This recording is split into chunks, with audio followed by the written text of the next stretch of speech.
Hello, everyone. Welcome to another video from our series called Deeper Than the Headlines, where we try to dig a little bit deeper than those common headlines that we see in healthcare compliance and medical coding and billing enforcement.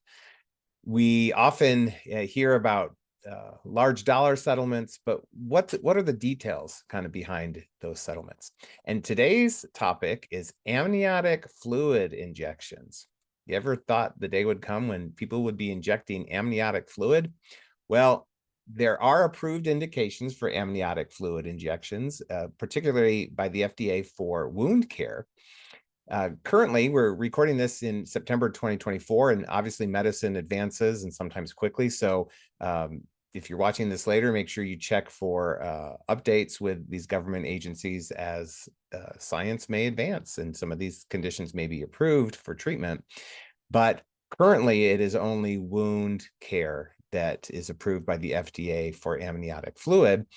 And there's been a couple settlements because there have been clinics or providers who've been using amniotic fluid and injecting them into joints for osteoarthritis treatment or pain management treatment. And not here to discuss really the science behind whether that's valid or not.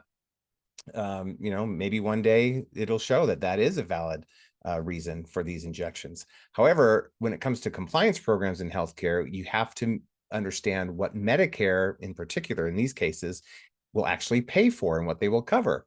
Since the FDA has not approved it for pain management in musculoskeletal conditions, Medicare does not cover it. So and again, this will depend on the laws on medical practice, and though there may be some circumstances where it's legal for a provider to provide the service, that's different than whether Medicare covers a service.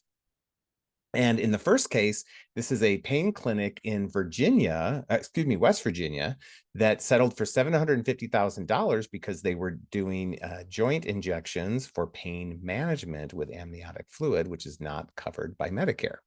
And it made me think, and that case just happened a few days ago here in September, or at least it was published in September of 2024. About a year ago, there was another case where a physician assistant was charged because of injecting amniotic fluid into joints for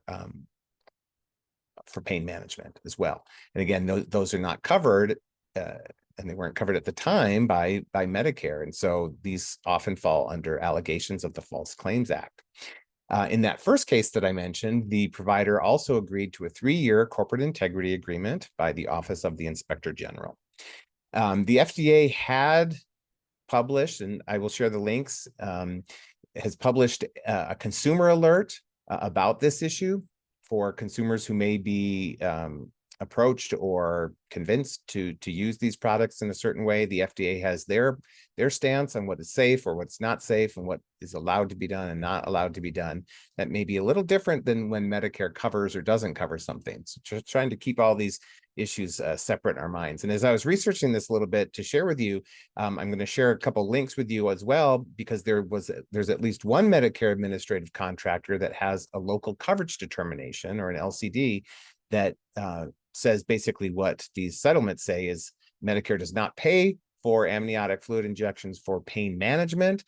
And so their policy clearly states that it's not covered for that. And so that's a current LCD. There's a proposed LCD by another MAC. And who knows, in a month or 2 months, if you're listening to this later, that proposed LCD may already be in effect, and there may be more proposed LCDs. So I'm going to share with you those links as well, so that you can read a little bit about their decision making as to why they are or are not covering these conditions. So amniotic fluid injections, just beware. There's some valid reasons to use them. There may be many valid clinical reasons to use them, but from a compliance, medical coding and billing and reimbursement standpoint, we have to recognize that many of these rules and regulations affect whether you can be paid for them. And if you're submitting claims for reasons that are not covered, that's when the False Claims Act can be come into play. These are allegations, and they usually settle. So thanks for listening to another video from Deeper Than the Headlines. Until next time, take care.